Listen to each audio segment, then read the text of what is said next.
You're now inside the steel. You're in the rack. No fancy studio, no filter, no shortcuts. You're stripping it all down to what matters: training, nutrition, mindset, and the relentless pursuit of 1% better. This is where the work gets done. Welcome to In the Rack podcast, powered by 141 Fitness. Let's get to it. All right. Welcome back to episode 11 of In the Rack podcast, powered by 141 Fitness. So today we have a special guest on here, the three-time UFE pro, Jade Williamson. So I'm going to give you an intro first because it is a lengthy and long list that I have to go through. I did write it down so that I hopefully don't mess it up. But so for your intro, we've got honors specific in fine arts, right? I think that is correct, right? It's honors specialization. Specialization in fine arts. Words are not good for me. I'm more of a sets and reps guy. So from there, the list is long, so it's going to give me So a Bachelor of Education with the Board of Governors medalist. You are a certified makeup artist. Your certification in modeling from Anita Norris Models. You're a registered realtor. You became a posing coach through Samantha Wicks, I believe. And you have done the Posing Foundations and Posing, or from the Posing Institute. Is there anything else that you do in your spare time? Because that is a lot. No, that sums up pretty much how much of a nerd I am. Yeah, that's funny. I love education. I love learning something new. And I've had many ventures in my life, but I feel like they all tied into one. Now I'm really focusing on being a posing coach. So I think all of those things really poured into that passion, and everything happens for a reason. I like that. That's a big intro. I think that's the furthest intros that I've had. We've had Rob on the podcast, and his intro wasn't as spectacular. Rob is in the background today, just for those listening who, if we start to dart our eyes at or start making fun of somebody, it's going to be Rob today. So, all right. So let's dive into this one. So I kind of want to know the origin story of kind of how you started with training, because if I look at your intro, you went from a bachelor education and doing your stuff in the fine arts to now becoming a bodybuilder. Mm-hmm. So elaborate on how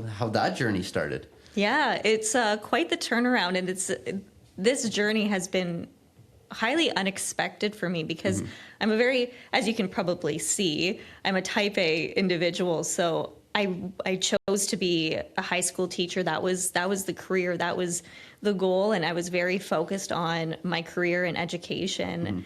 But to become a competitive bodybuilder was not in the cards that I expected, even for myself. So it all kind of started when Rob and I came to Boss Health and Fitness, and we were doing kind of one of those little tour things, and he was like, "Oh, babe, I think we should, maybe do some couple classes and stuff." And I was like, okay, yeah, sure. And then that's why I say that this is his fault. Yes. Because I just fell in love with fitness and nutrition, and everything I do, I do 100%, 110%. I just pour everything into it. And then my personal trainer at the time was competing, saw her on stage, was quickly mesmerized by the posing and the sparkles and the bikinis and all of that, and then sucked into the world I was. That's the way to get into it, right? So ironically, since we had Rob on the podcast, I think I divulged into when me and him first met, and ironically that's how we also met too, right? So it is a small full circle moment now that having you, a three-time pro, on the podcast and doing the thing, and we're going to talk about kind of more about that and stuff like that. But I remember the first couple times that you guys came in together, you were working with a different trainer, I was working with Rob a little bit. It never ended up being those group classes together. It was kind of just like we all just did our own thing. For sure. But it was it's crazy the friendships that come out of that, right? And look at the journey that you're on now because of that. And then that's almost changed your entire trajectory. Now, mind you, you've also done and probably continue to do a lot of different things. Are you still teaching at any point or right now? Like, are you doing supply and stuff like that as well? Yeah, I do a little bit of supply work. Yep. Posing is at the forefront for me and, sure. and my posing business. So, because that's my passion. Yeah. Like I started posing early when I started into this fitness thing. Like when I was considering stepping on stage, before I had even decided I was going to compete, I went and did a posing workshop. Yep. And that was the nail in the coffin. I was like, I don't know, I love this. And I'm an artsy person, as you can kind of tell from my background. Yes. I'm very much into the arts and the creative side of things. And I think that just that lit up that part of me. Nice. I like that. So let's get into it, because you're coming in fairly depleted today. Like, you are how many days away from your next show? 14, I think. 14 days away. Yeah. And so this is like Crazy. the nitty gritty. Yeah. Now, a disclaimer, I did send her the questions that I was going to kind of ask, just because of like, let's talk about this right now. Prep brain. Like, what has that done to you right now? Like, that is something that I don't think people really understand what it's like unless you go through it. And this is not your first rodeo. You've done it a couple times now. So like, is there any differences in terms of like what it's like each time, or how it feels right now being on a podcast and trying to like kind of get through like your thoughts and stuff like that? Yeah. Through every prep, I've experienced a level of prep brain, and it puts my family in danger. I have nearly killed my family a couple times at the sacrifice of my brain. Okay. It's prep brain is like living with this bit of brain fog. You're very forgetful. I left our gas stove on for hours. I went to the gym to go do cardio because Okay, that morning, I thought I would treat myself. Yeah. And I was like, I'm going to make oats on the stove. Because I just make oats in the microwave. I'm not chefing it up over here. Yeah, okay. All the microwave meals. But that morning, I thought, I was going to do something special for myself. But instead, made my oats, left for the gym. I'm gone for hours. Gas stove is on, my whole family's sleeping. Like, could you imagine? So prep brain is dangerous. It's dangerous. It's It's a dangerous game, and that's only one of many circumstances. Yeah. Holy. That's that's crazy to even like, because I've gone through like maybe water depletions and stuff like that here and there for like powerlifting and stuff like that, but never like to the point where. Yeah, that's don't light a flame while Jade is around. I'm not allowed to cook on the stovetop anymore. Yeah. There's clear boundaries when I'm in prep now. Yeah. You're trying to put your almond. I think this morning I tried to put my almond butter in the microwave instead of my bowl of oats in the microwave because I was trying to put them both. Multitasking maybe isn't a thing when you've got prep brain, but it comes out of nowhere, and then all of a sudden, you're just fleeting. So would that be like the craziest thing that you've ever done, like during like prep brain and stuff like that? Or there's got to be other stories. I would say also too, driving. Okay. I mean, I don't like driving as it is. I'm a passenger princess when I come by it, honestly. But when I was driving the other day, I on accident drove into oncoming traffic. Oh boy. They were doing construction. In my defense, they were doing construction, and I didn't realize that they turned one of those lanes into a detour lane. So typically I was actually turning into the correct lane, but just sometimes your attention and overall focus isn't ideal when you're coming down to the last bit of prep. So I drive less. Oh, okay. I'm bubble wrapped. Yeah. So strict rules. You just have a driver just come in. Yeah, the driver's behind the camera right now. Producer Rob over here is now turned driver. For people who maybe don't know, Rob is my fiance. Yeah. Lucky him, he gets to experience these moments with me. Yeah, I do think that in episode 10 we talked a little bit about it, and I think he gassed you up quite a bit during that. So they're very supportive. Fiance to do that and stuff like that. Let's talk about a little bit more in terms of like, I want to kind of know what it's like to be a bodybuilder in its sense of what you're always trying to aspire to change in your body, right? So like as a powerlifter, for me, for example, I always just am looking at like bar weight, and I want to just try to get whatever I can in order to get that bar weight to go up, right? But for you and being a bodybuilding, because I don't really touch on this kind of stuff, I'll have so many more questions too, is that like when you're trying to change your body, what's the one thing that you kind of go after and you look at? I know for me, it would be like a weak point. Like that's how I, as a trainer, I've always said like, okay, what's the weak point that I need to work on? So when you have done these shows and you're getting your judges' feedback, which I also want to kind of ask about too, is that like, what is it like getting judge feedback from? Like, what's the first thing when you're coming off of like a show? What's the first thing you want to like lean into and develop, right? Yeah. So I definitely do enjoy getting judges' feedback because we can then, myself and my coach, can look at that and kind of structure a game plan on what we need to do to bring an improved package. Because ultimately in bodybuilding, the sole goal is to bring an improved package from your last. You've often hear the saying, it's you versus you. And that is totally 100% truth, because it's really taking a look at who you were, what package you brought the time before, and okay, what can we do to improve that? And sometimes that's muscle development, sometimes that's conditioning.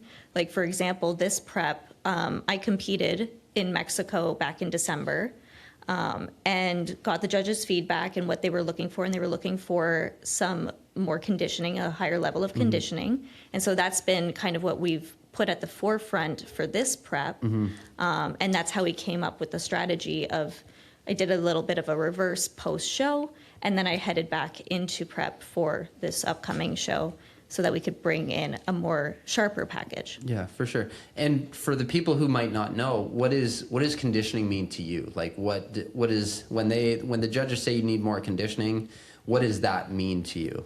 So that in general means like an overall level of leanness. So that's kind of what we've been focusing on.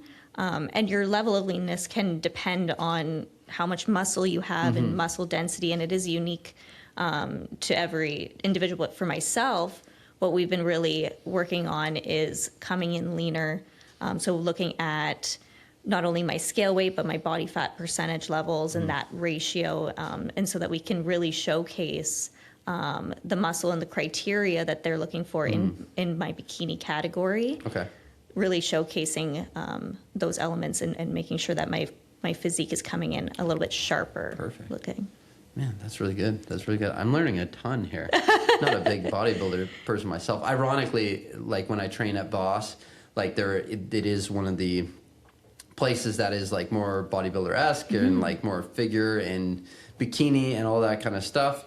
Now, are there different categories that you're kind of looking to venture into other than just what you're currently doing? Like, is there different, like for me, for powerlifting, there'd be weight class categories. So are you looking to do different types of like, I think I'm so foreign to bodybuilding that it's just like, is there like a health and wellness one? Is there like any different avenues that you're looking to go to?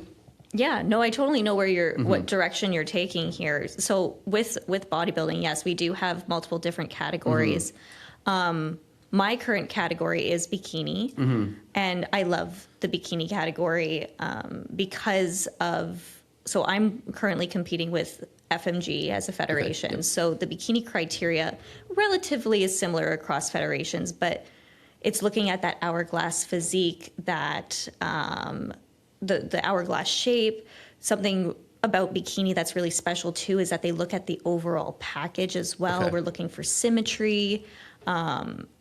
And I think with FMG, what's really neat is that they also have what we call a bikini athletic category, which is like the bikini shape, but a little bit more muscular, a little bit leaner. And I think down the road, I would maybe explore that. But I think where I'm at right now, I'm really chasing that bikini body and that, and really looking to compete at bikini at the highest level. Nice. I just learned a ton there. I didn't really realize how much like difference there was between the different classes and stuff like that, right? 'Cause, Yeah, it's crazy to think about how there can be so many different looks in powerlifting, right? Mm-hmm. Like you have, and now mainstream, right? You always see like okay, so from my day and age, the Ronnie Colemans, the Branch Warrens and stuff like that. So that's always the monster ends of the spectrum. But for the females, there's so many different like types and classifications that you can kind of go into, which is really interesting because, you know, based on your body type, whatever fits you the most is what you're probably going to excel at, right? Yeah. So there's probably different ways of thinking of it. Mm-hmm. Well, people approach it too, you know, when you are beginning in bodybuilding, you know, having a coach to kind of break down your physique is so important to kind of know where you should take this, because it is bodybuilding at the end of the day. So you are building a physique to meet a certain criteria. And so you can choose something that you're interested in and build into that. But there is a level of natural genetics at play here. For sure. And that you can kind of, and that's what's beautiful about bodybuilding, is that there's so many different categories that you can kind of venture into and really play off of what you naturally are bringing and enhancing that and tailoring that to what they're looking for the category. For sure. Now, is the bikini, was that your first class that you went into? Like, that's where you started? Well, yes, in a way. So when I started my first ever show with UFE, which is a natural federation here, I did, I was in like, I did like 3 categories or 5 categories. I did bikini, which is your bikini that's kind of relatively the same across different federations. But then I also did fitness model, which was kind of tailored towards an overall fit physique, very magazine-esque. You know, you're kind of showcasing yourself in a sporty sense, like kind of going for, let's take a picture of you and plop it in a magazine. In a fitness magazine. And then I also competed, and my first pro card was in their glamour category, which is still looking for, it accepts a different range of physiques probably from bikini to wellness, fitness physiques. So those are a few different types of physiques, but overall, there's a bit of a range there, but they're also looking for that extra Victoria's Secret angel-esque stage presence, and that's what I fell in love with, and I think that's what also FMG captures, and I think that's kind of, and my modeling in the past, everything kind of fell into place, and that's really what caught my love. Yeah, for sure. I remember and for people that might not know, is the gigantic wings that were held here for like, I don't know how long, but anyways, like, yes, I did put them on once and tried to flaunt around with them, but nobody needs to really know about that. Having your Victoria's Secret angel moment, yes, I had that hit moment. up the runway, wait. Yeah, it was dark in here, and I did not. Yeah, it was just by myself. Interesting. Don't go through my phone photos. So the reason I asked those questions is because, like, if anybody were to get into bodybuilding or they want to go down that road, like, what's the best for the, I don't even know if you would call it an average body type, but like for somebody who's just kind of looking to come off the streets and get into like a category, like what would your recommendation be for most people? And I'm sure you've dealt with a lot of people doing the posing and stuff like that too, right? So yeah, honestly, I mean, everybody's coming from a different starting place, so it's really important to have a coach to help identify where your strengths are and what you can do to build into a show. So a lot of times people do a build season first before getting into a show for that reason, to kind of then take where they're starting and build into that criteria and look at your weaknesses and bring those up, things like that. And that's something that I appreciated about my current coach, Troy. He, when we first started chatting and talking about working together, he broke down my physique and looked at it and said, okay, you have these great foundations here. These are the things that we want to bring up and so forth. And so having that expert eye is really important, so that when you do choose to maybe explore bodybuilding, you have someone with that expertise to guide you. Because that's the thing. There's so many categories.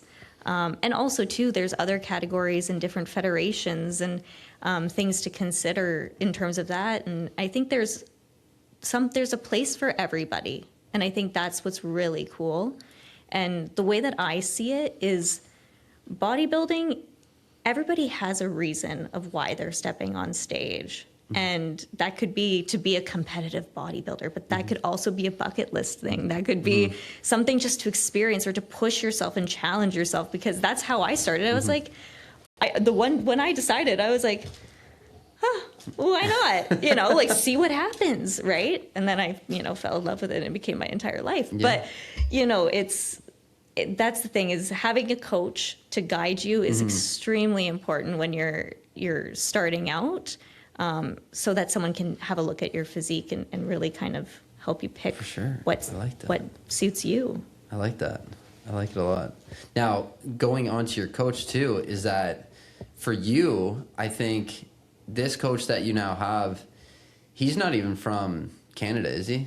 No. So he is entirely in a different continent, I'm pretty sure. I think he's from Australia, right? Is that correct? Yes, okay. But he's often elsewhere. Yes. Honestly, I couldn't even tell. Yeah, exactly. So it is kind of crazy and I've talked about this a little bit too, is that like when it comes to like online coaching and stuff like that and in itself, sometimes some people like have a really hard time with it, but you seem to have really thrived off what your coach Troy has been able to do and your adherence to the methods, the madness that maybe he he has going on, right? Like, let's talk about that, because like that's a big thing. Like you are so dedicated to the craft. Like it is, I've talked about it in other podcasts where having clients' attention to detail and having sticking to the plan, not giving up on that plan, not cheating, always kind of being in communication with the plan, like that is even harder for a bodybuilder, right? Like in terms of the adherence to the program, stuff like that. Like, is there any times or any confessions that you would like to get out to Troy right now that that you would like to say, or have you been strict on it? You're the type A, so like it doesn't surprise me that you just be like, no, like this is just my life. Everybody else gets to suffer, Rob, in order to do that. But yeah, talk about that. How different is it going from an in-person coach to an online coach? Well, so with myself in particular, that I am very much type A. Troy is the expert. He's the number one bikini coach in Australia. I'm like, I'm not going to question, I just do what I'm told. And you know what? It takes a lot of the thinking out of it. Yes, for sure. And so I thrive off of that. The way that I see it and how I've approached every single prep, even with my previous coach, it was like, okay, I'm going to do 110% what you tell me to do. No wavering. It doesn't matter if it was a bulk, a cut, a prep. It is 100%. I have been on meal plans since I started my fitness journey and have really never been off. Because the way that I think about it is I always want to get to stage leaving no stone unturned. I want to get to stage knowing that I did everything in my power to bring the best package I could possibly have brought. And I have no doubts. So when I get to show day, every time and time again, this is going to be my fourth show. It's like I'm going to be backstage before I walk out knowing I did everything I could. And so that's what it is to me, is that you say jump, I say how high. Yeah. That's it. There's no questioning. And the online thing, I personally like it. I mean, this is the day and age we live in. I think having an in-person coach is valuable in terms of maybe having someone physically there to push you in the gym on the hard days. But ultimately, bottom line, you can still reach out to that person. That there's still those communications there, calls if you need. You're still doing your check-ins, and your check-ins were going to be online anyway. You're sending in your photos. Like, there isn't a huge difference to me in my mind, because at the end of the day, when it comes to bodybuilding, it's you. You got to do the work. You know, you're the only one who can check the boxes. No one's going to hold your hand. You get it done. So I love that kind of mindset. That's that reigns true for a lot of different things too, right? Like, spoken from like an athlete, like everything that you just said was like, you know, that's how you get it done. You want to be the best. This is what it takes, right? Yep. So I think what people do fall short on is not having that discipline, right? That's a huge one, and stuff like that.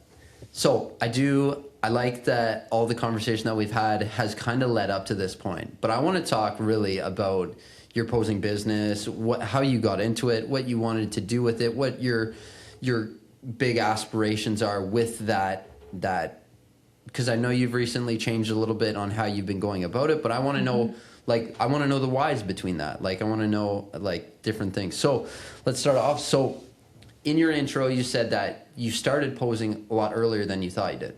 Yeah. Right? So what was it that told you that, hey, this is going to be a big part of what or how I'm going to perform better in terms of my bodybuilding, like, show?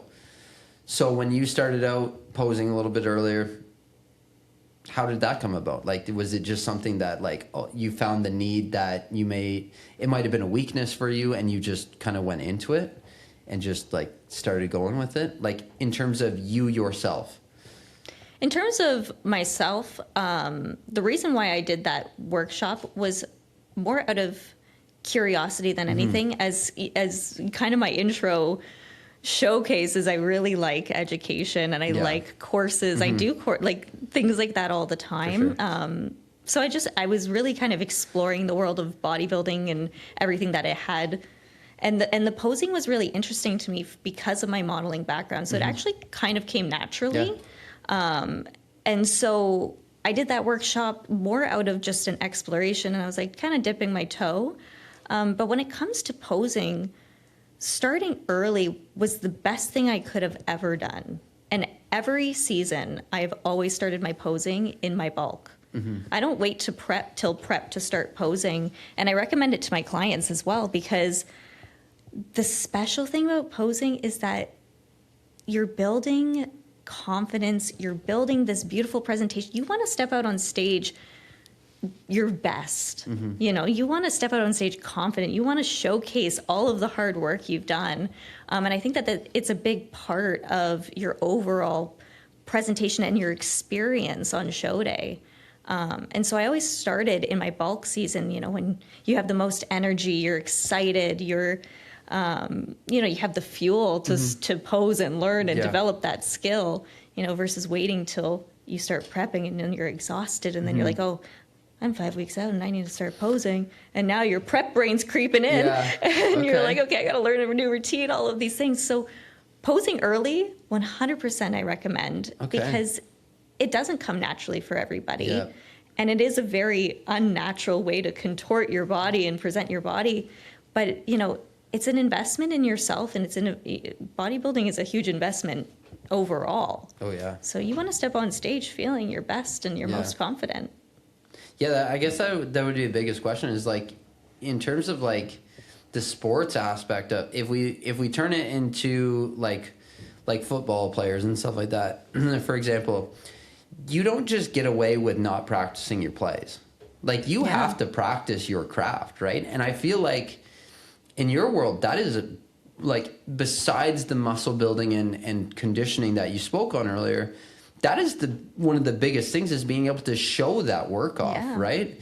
And I like that you say that you need to start practicing earlier because, again, memory is a big thing, right? Muscle memory, hitting those poses the exact way that you want them, that you know that you should, and then having them be fine tweaked by somebody who, like you, right, who comes in and does that stuff.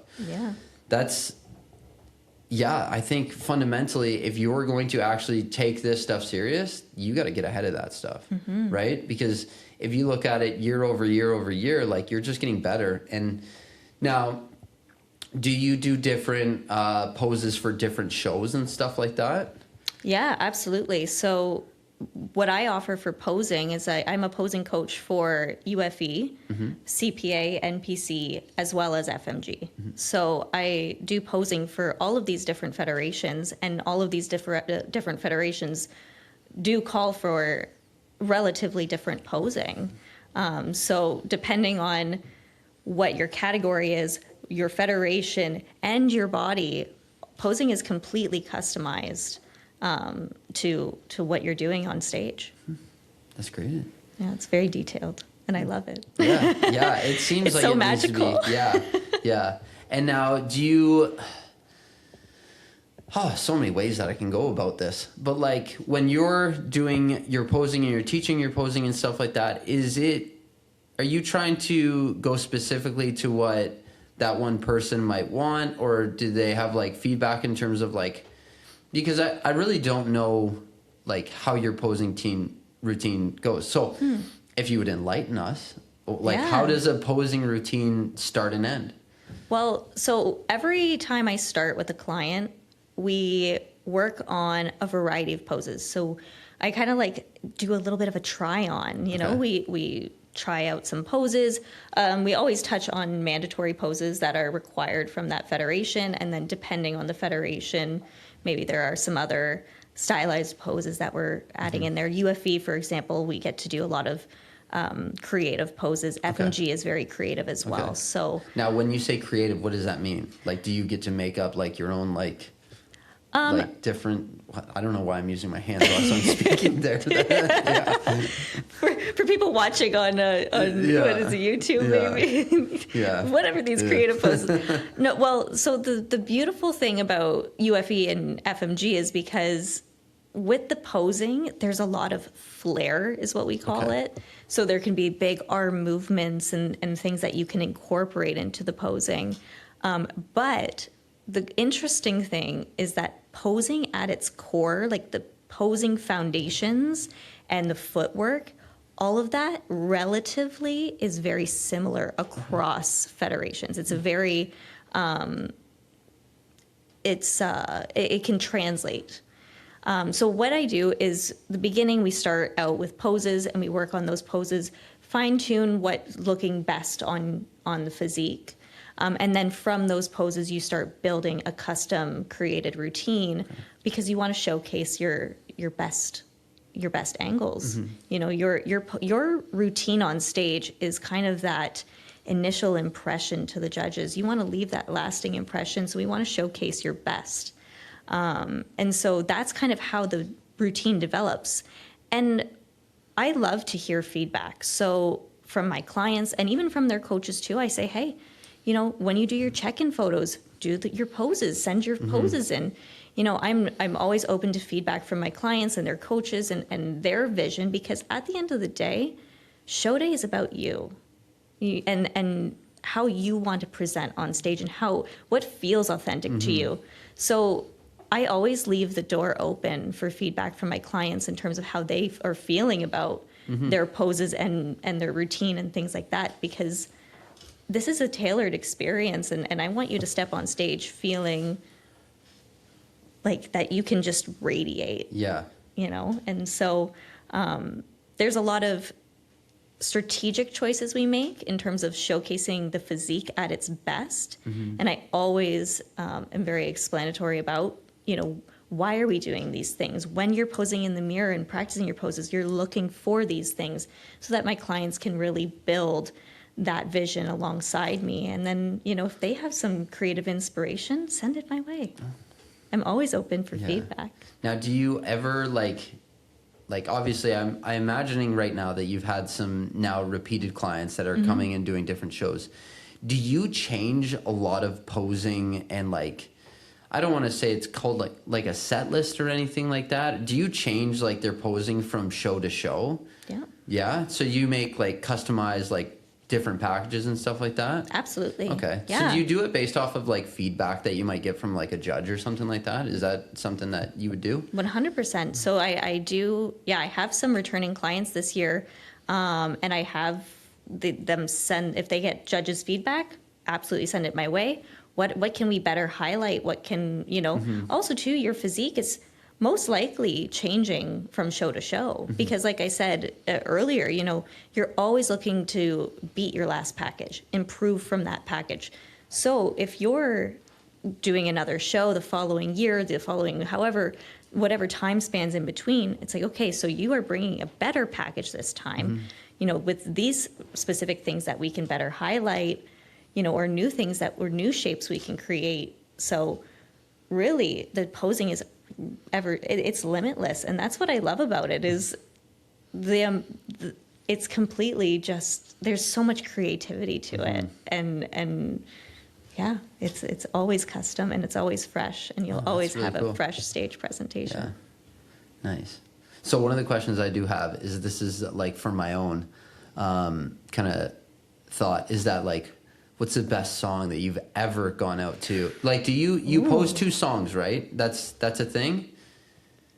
Or is it just like when you pose, like, and you go through your thing, is there any like background music or anything like that? Or is it just kind of like...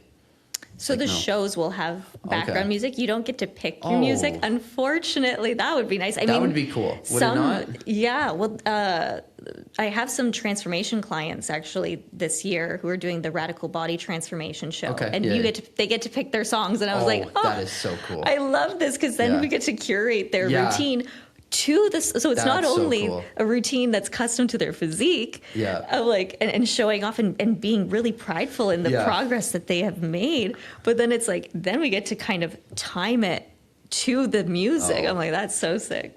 You must love that. Oh, it's like, so much fun. That's as creative as it gets right there, like right to the beat, and like it's amazing. But no, most shows it's just background music. It kind of takes it out of it for me. You know what I mean? Like, I always say to my clients, I'm like, pose to different types of music, because you don't like, and also just try out that. Like, that's the fun part too, is when you're building a successful posing routine, there also cuts down to the details of like your tempo and pacing when you're hitting your poses. So I'm like, try out different music. Yeah, that's going to be hard too. Pieces of music. If the music behind you is not, because I'm like, the way that I think about it is that I'm like very like audio driven in terms of like, if I'm working out and I got like a beat going in my head, like I'm good with that. But I couldn't imagine if I'm listening to like, say, opera, and I'm trying to lift really heavy, like that wouldn't be good for me. Like I wouldn't be able to get in the right mindset. That's when you know it's been a rough day. Yeah. You're like, I'm just trying to get through this. Yeah, but is that hard for your clients to kind of adapt to on the stage, or do you prep them as much as you can by saying like, you need to practice all of these tempos because you don't really know what you're going to go out with? Yeah, so I do prep them and let them know that the music could be anything. It could be a great song. You could get lucky. It could be kind of a flop song. You're hoping that the DJ for the show is, really is good. But when it comes to your posing routine, we do everything down to pacing and tempo and how long are you holding poses for. I always say to my clients, don't rush on stage. This is your moment. Soak it in. So you don't want to rush through your poses. You want to take that moment, hit the pose with precision, get the photo from the photographer, So I'm like, we actually do a lot of work when it comes down to timing and pacing through the routine. And it's not necessarily paced alongside music, but more so creating something that's very dynamic on stage to leave a lasting impression and get the attention of the judges. Yeah, for sure. That's crazy. I'm learning so much. Like, I've never really like kind of thought of it in that kind of sense, right? Like, yeah, man, I'm learning a ton here. This is great. This is great for the podcast. This is great for everything. So I kind of want to know, like, what you're doing with your business right now. Are you looking for more clients? Are you trying to get more exposure out there? Like, kind of what's the trajectory that you're trying to take your posing business in? Because it seems to me right now you're all in. Yeah, I'm 100% in. Yeah. 100%. I've really dove into this posing business because I have such a passion for it. I love it. I love my work. Even my girls you know, I always say my girls, like, I get like really emotional when it comes to my girls. Like they go on stage and I cry. Like I get really invested and invested in each of their journeys. And they were like, oh, you know, Jade, you're in prep right now. Like I started with a new client just the other day, and she's like, you're like 2 weeks out from show and you're starting a new, you know, doing this thing. And I'm like, because you guys give me life. Yeah. Like when I go into a posing session, everything washes away and I'm just in it and I love it. And it just lights a fire in me. And so right now I'm really focused on building my clientele. You know, I've doubled from last year since we've started. That's Things have been amazing. growing rapidly, and I'm incredibly grateful for the amount of support from my girls and from coaches. Like I've been extremely fortunate that people have put their trust in my guidance. And you know, this year I started working with the Posing Institute, which is based out in Australia, which has allowed me to also expand my services into FMG posing. So now I'm offering a range of federations, and which is where I got some more education too. That's awesome. And training with Tawny Sheehan, who's my posing coach as well. So I'm really always trying to learn and grow and become and provide a really knowledgeable and I really pride myself in the education that I bring to my services, because I want to approach posing from an educated perspective. And that's why I did the Become a Posing Coach course through Sam Wicks. Yep. You know, and now I've done this Posing Foundations course as well through Tawny. You know, it was really important to me that I brought that expertise and that level of knowledge to my posing girls, because you know that's what's always been important to me. So yeah, that's one of the things that we that. talk about too, is like in this podcast is like spoken from a really good coach who's really invested in all of what they do. Like look at how niche your market is in terms of like your business.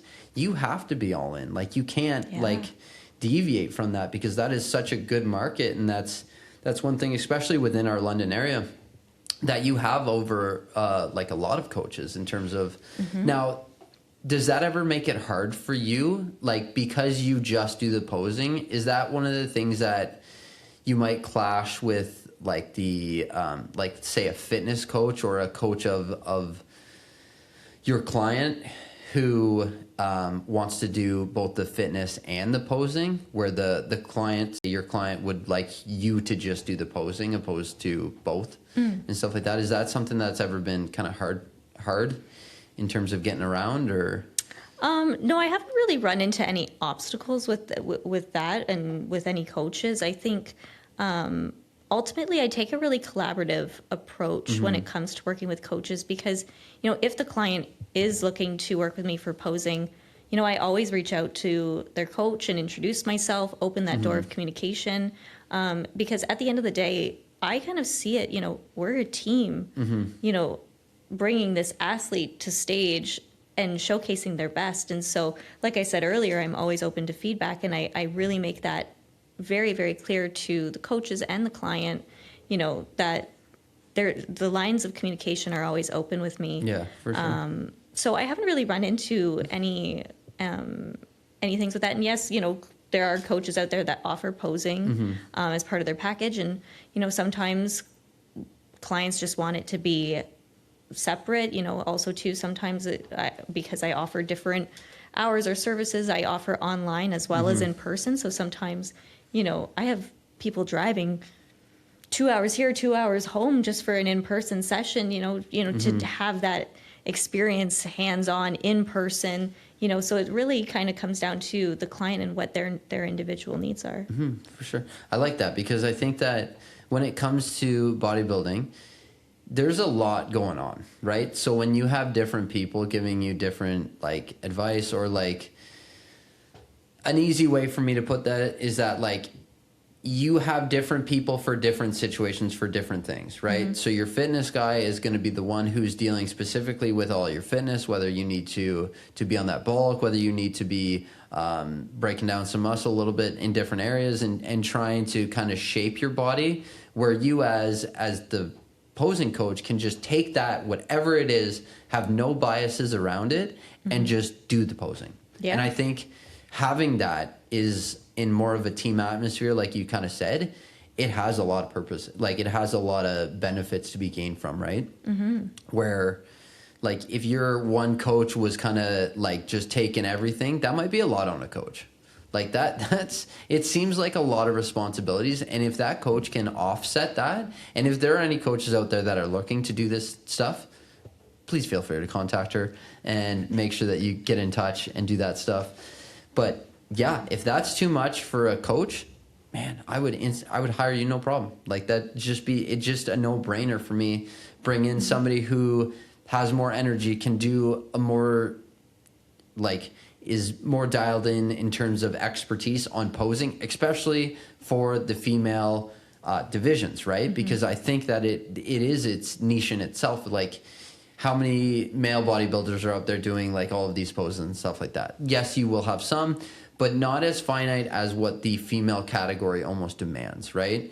And you can correct me if I'm wrong, but I think that the female categories, the posing becomes a little bit more than what it is like in terms of like the muscular development and stuff like that, right? So yeah, it definitely can. So there you go. So that's yeah. So is there anything within this posing industry that you didn't really realize was kind of going on in the background, opposed to, and this could be anything, like whether there was just not a big market for it, if the market was too small for your business, or whether the market was just huge and now you're just crammed packed with clients and this is perfect and this is great. But were there any surprises to the industry when you got into it? You know what I will say is, when it comes down to, like, there are lots of posing coaches out there. I think it is a growing business, but I also think that there's a lot of videos and things online and Instagram reels, and you know, that's where I started too, was Instagram reels, you know, teaching myself the footwork and things. I was looking at these little, like, you know, okay, how do I do the T footwork transitions to make your these are all things I was doing before I was into posing. This was for my first show, you know. So there's so much education out there and online. But what I think is really special about posing is because it's so customized. It's like you can go online and hand pick a video and be like, that's what I want to do on stage. And you can do that and copy that. But is that the best way to present your physique? Maybe not necessarily. So I think that's something to think about when it comes to posing, and having a posing coach and someone with a keen eye for the details, and a understanding of the federation specifically that you're entering into. Because, you know, you can go online and yes, you can learn so much from Instagram, YouTube, whatever it may be, these tutorials, but there is nothing that can replace that one-on-one custom experience of somebody taking a look at your particular physique, your particular category, your federation, and developing something with you that's authentic to you. Have you ever had anybody who has had, like, sent you videos and be like, this is how I want to do things, and like they were just dead set on that, and you kind of had to walk them back and be like, hey, may not be, like, yes, it does look good, but this is a little bit different in terms of what their thoughts are. Like, maybe the body shape isn't right, maybe the category is it's not right for the category. Have you ever had like those kind of like people just sending you a bunch of videos and just being like, like this? Yeah, I get it, but absolutely. You know, because and I think it's great in the sense that it means that they're inspired. And I think inspiration is really important, because also too, posing takes a lot of devotion and investing in time and practice, and you want to be passionate and you want to enjoy the posing experience. It's a fun part of prep. So absolutely, I've had clients send me videos, and we look at them and we talk about them, and we talk about what might work, what might not work, what works for their physique. Because ultimately, and even myself as a competitor, when someone tells you what is something specific to you, that is something that means a lot to me as a competitor, and like what's going to work best for me. And that's when I rely on the expertise of my coach or my posing coach. It's like, okay, when I hear that it's something specific to me, that holds a lot of weight. And so, yes, we can take these really nice inspiration videos and be like, okay, what can we pull from this that actually will work for you, and what maybe we leave, to the side. Yeah. So that's, I think it's a fun part of the experience, and it's great that people are inspired. Yes, I think that also shows a lot of motivation. Like, they want something out of this, right? And so that's a good thing. So let's pivot. I want to kind of talk about your bodybuilding career, and we'll kind of get to the point of where we do the 10 rapid fire questions. But what was your favorite moment on, like, to date of your bodybuilding career? Like, what's the best, like, is there any fine moments, or is there any, like, lead up to it? Like, talk about that a little bit. Probably the most special and memorable moment I had was at my first show. Okay. I'll kind of do a little bit of a backtrack story here, but when I was prepping for that show, I did 2 back-to-back preps for that show. It was my first ever, prep experience, and I gave it my everything. And there was in any prep, there's times when it gets really, really tough. And so my dad sent me this post on like Facebook or whatever, and it was like something. I have it as my phone background now, actually, because it's a reminder to be strong. Yeah. But it was like, when fate whispers, you can't withstand the storm, whisper back, I am the storm. Yeah.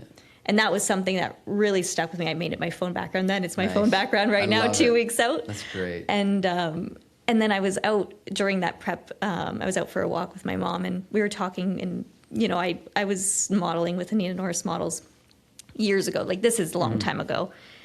And I'm 4'11". The runway is not calling me anytime soon.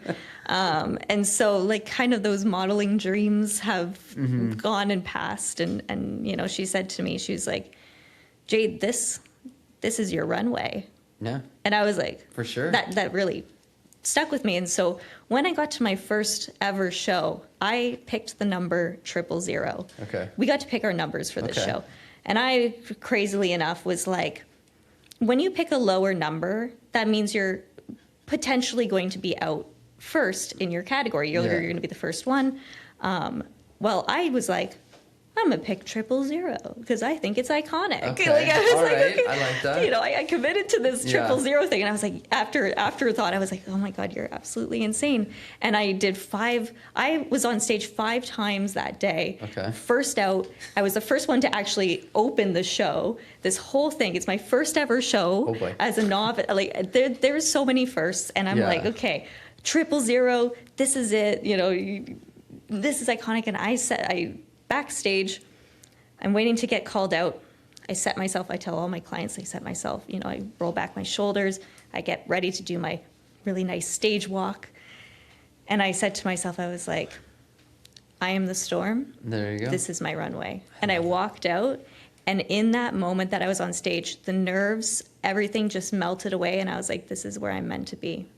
And I was so in the moment and so present on that stage, and I soaked in every minute. I loved every second of it, and it was just magical. That to in me. itself is iconic right there. Like, just that story in itself is like iconic, because like that's how you felt in that moment. That's amazing. Yeah.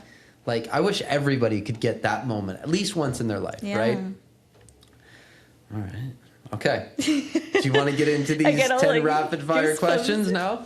We'll break the tension a little bit. I know. I've got all goosebumps now, reminiscing on. I love that. No, that's a really good the story. beginning I want more of stories this, next time, though, too. Yeah.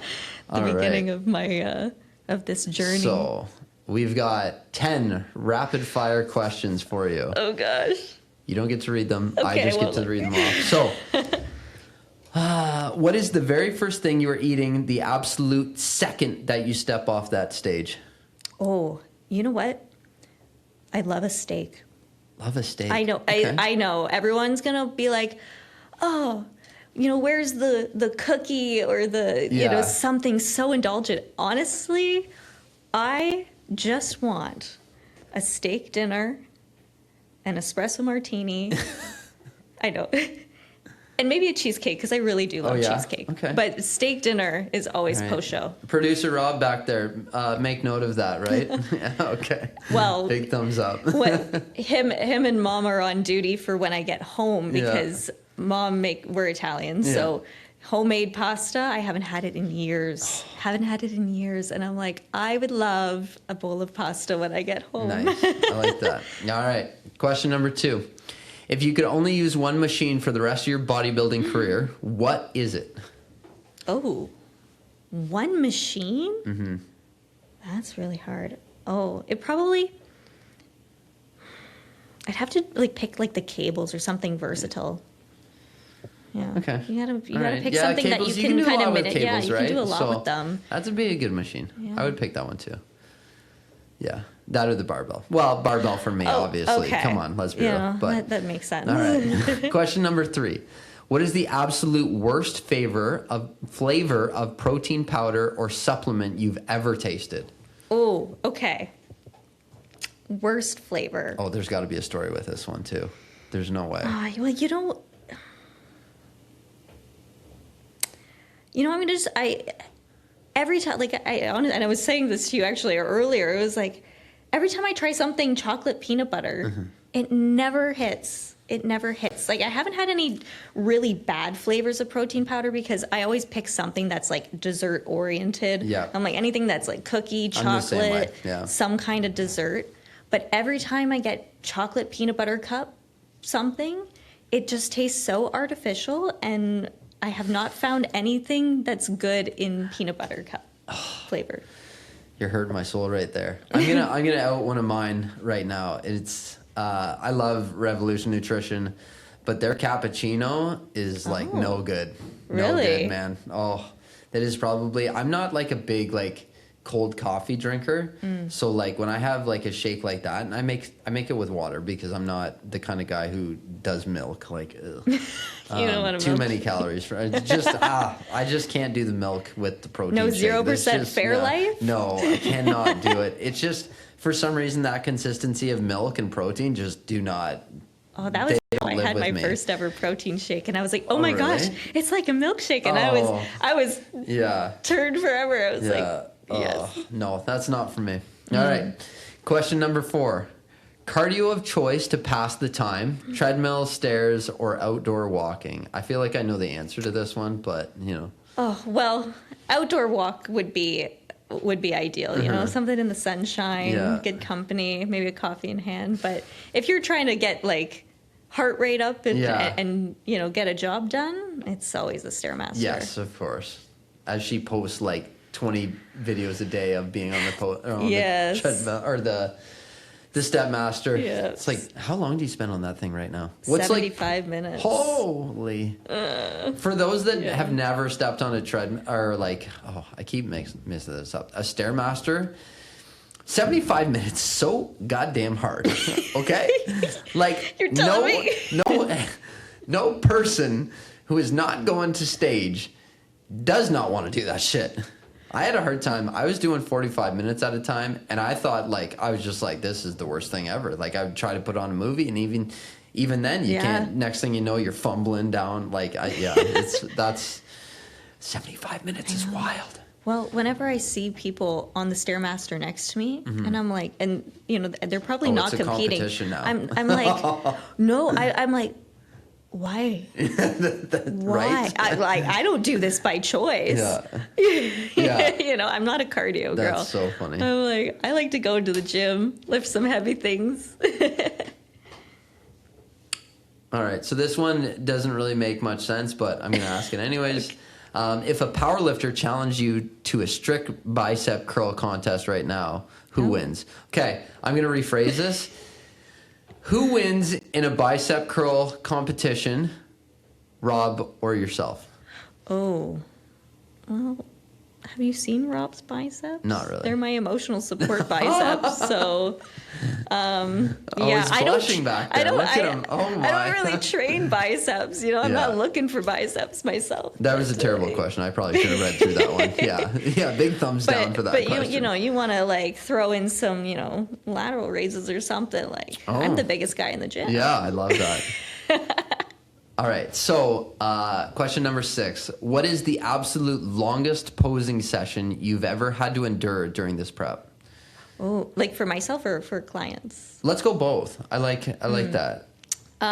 So I'll say I do have some clients who, like I said earlier, drive multiple hours here and back, which posing sessions are 45 minutes. But sometimes I have clients who come in and do doubles, which is a very, very long time and very taxing on the body. And I don't necessarily recommend doing 2 hours worth of posing. I myself, I don't do that long of sessions either, because I sometimes feel like you could hurt yourself.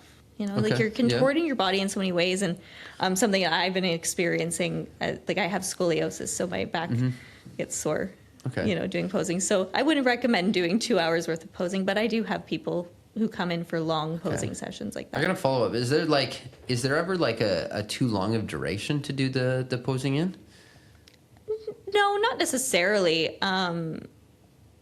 Sometimes I like to do longer sessions to just kind of, if you're working on like full routine presentations, but sometimes it's good to kind of also just do daily practice, even those short sessions, even if you're focusing on something in very particular, instead of running a full routine, maybe you're dialing in on something a little bit more specific or specific to your poses, or maybe just part of your routine and you want to perfect that.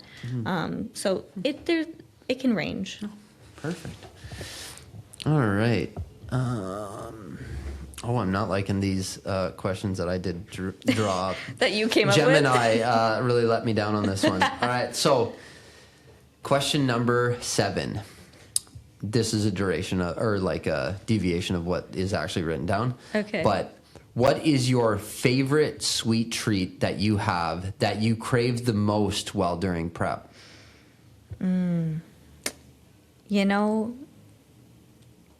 I've been really craving a Ninja Creamy. A Ninja Creamy. So Rob bought me a Ninja Creamy before I started prep. And I didn't really get to try it too much, but we made a few recipes, like really low calorie recipes in my like short reverse season before we started prep. And I'd like it. It's the Ninja biggest bodybuilder hack I've ever, like, if you don't have one in your bodybuilder, you got to get one. It is goated. I do have amazing. one myself, and not a bodybuilder, but they are so good. They are. And you can make them so healthy too, right? Like it's one of those things where you can literally have like healthy yogurt-ish ice cream if you wanted to.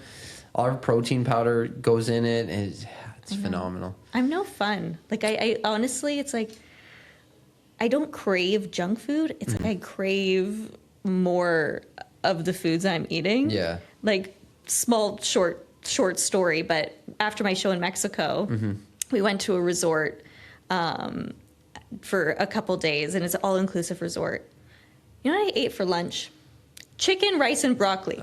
Like, who am I? Like there's a whole buffet of all of these amazing, and that's what I picked. I will tell you, it was the best chicken ever, because it probably was cooked in like oil or something, and I haven't had oil in years, but I was like, oh my God, this is amazing. 10 out of 10. There you go. But yeah, like I'm like, instead of craving like super indulgent things, I'm like, I just really want a But you seem like more of like routine. Like if it's out of routine for you, it kind of messes with you a little bit. So I get that. I totally get that. All right. So question number 8. What is your ultimate go-to training track or song that you go to? You know what I'm listening to right now is our wedding reception playlist. Okay. Rob created it. Oh boy. But I don't know if we're I trust getting that married 10 days after my show. And so that's also been at the forefront of all of things happening in the next few weeks or so. So I've been listening to the wedding reception playlist. You know, I also am kind of scanning it because, I gave him one job. Questionable. For the wedding, and that was it. But, type A, you gotta gotta scope it out a little bit. Yeah, that's gone. Secretly removing songs like we are not listening to Cotton Eye Joe. What? He put all of these those all the cheesy things I made I filled out the form because we're getting married in Mexico. Yeah. It's a destination wedding, so you just fill out forms and tell them what you want. And I made a list, and I'm like, these are all the songs that are the do not playlist. Yeah. He gives me the wedding reception playlist that he makes. Yeah. Every single one of those songs are on there. And I was like, that's you awesome. had one job. Yeah. That doesn't surprise me at all. Yeah. All right. So, question number 9. In one word, what is the single biggest misconception people have about prep life? Misconception about prep life. I think with the world of social media, it's, can be very romanticized sometimes. Oh, yeah. And prep life is boring. Okay. It's not exciting. No. You eat the same 5 meals. I 5 feel like times you a day. just suffer during it. You go to the gym. Yeah. You go do cardio, and you do all of those things likely alone. And it's, it's you. And you're just doing just the work. Putting in the work, just right? Putting in the work, because show day is the most glamorous part. Like show day, it's which is also, show day is kind of gross at the same time because we're all tanned up in a dark tan, and all of these things are happening, and but yeah, show day, it's boom, you're ripped, you're tanned, you're sparkly, and the glitz and glam. Is it a lot for you to take in during a day, of getting all that stuff done? It's a big day. That's... But it's special, and it's such an incredible experience. But and it's literally months and months of work and the same thing every single day. My routine is the same every single day. I eat these meals at the same time, train at the same time, go to bed at the same time. You have a very monotonous routine, all for one very special day. And it's worth it. And it's worth it, people. It's worth it. Try it. Do it. Yeah. Okay, we'll finish this one up. So, finish this sentence. You aren't a real bodybuilder until you've... Oh.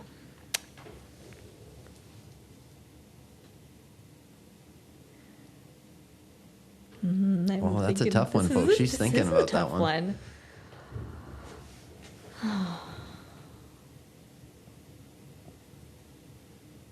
You aren't a real bodybuilder until you've considered cinnamon a sweet treat. Okay. I have a really bad obsession with cinnamon now because it's just a spice. Yeah. But I'm like, oh, if it has cinnamon on it, it's a sweet treat. I put cinnamon on my pumpkin. And I'm like, oh, delicious. Here's a crazy fact about me is that I used to have cinnamon toast as a kid. That was it. It was just toast and then a little bit of cinnamon on top of it. And then that was it. No butter or anything? Nothing. Just cinnamon. Yeah. Yeah. Wow, I don't think anybody knows that about me, actually. Yeah. The secrets are being revealed slowly God. but surely. Yeah. But that was a hard one. That was, I'm sure there's much better answers that I could have thought of, but I don't know. It's all subjective to what you feel like, what you feel like, right? So what I'm feeling like, me just thinking about the amounts of cinnamon I consume daily to convince myself that I'm having something sweet. All right. Well, that pretty much wraps it up for me. Is there anything else that you would like to talk about or get out there or anything like that? Well, I just want to say thank you. I really appreciate you having me on. This is Jade's first podcast. Yeah, my first podcast ever. I was nervous. There we go. No need to be But no, nervous. this was honestly, Yeah. this was amazing. I really appreciate. We are going to the do a part opportunity. 2 at some Yeah. point in time after Post-show. the show, which I hope that you do extremely well at. Thank by the you. way. So good luck. And then the wedding should go right after that. So Yeah. so that's After going to be that great. Man, you're busy. Yeah, There's a lot of things going on right now. it is crazy. That's crazy. It is absolutely the best whirlwind ever. Yeah, like it. but I'm very fortunate to have so much support from, you know, like my family and Rob and my community, my girls. Like I have so much support, and you know, even when I turned to Rob and was like, hey, you know, what do you think? How would you feel if I did a show 10 Yeah. days before the wedding? Yeah. Like, are Yeah. you crazy? Yeah. But you know, well, he did like, make to a have that statement to me support. the other day that she was already going to cut down for the wedding, so it kind of coincided with the wedding. So it's really like The ultimate wedding shred. Exactly. Yeah. Yeah, we're in competition right now as to who can get more shredded for the wedding. Oh, let's be real. We all think know I'm who the winning. winner is going to be. Oh, but thank you. No, I really appreciate the opportunity No worries. to come on here and No worries. This share has a been little fun. bit. This is great. All right. So if people need to contact you, where can they find you? Oh, yeah. Instagram, definitely. At Jade Williamson Lifestyle is my personal account. Yep. If you're looking for posing, it's Jade Williamson _TPI. Okay. And Nice. Perfect. Well, that wraps it up. Thanks for listening to another episode of In the Rack by 141 Fitness. So check us out on Instagram, YouTube, and the whole other lots that we do, Amazon Music, so on and so forth. We will catch you in the rack next time. See you later.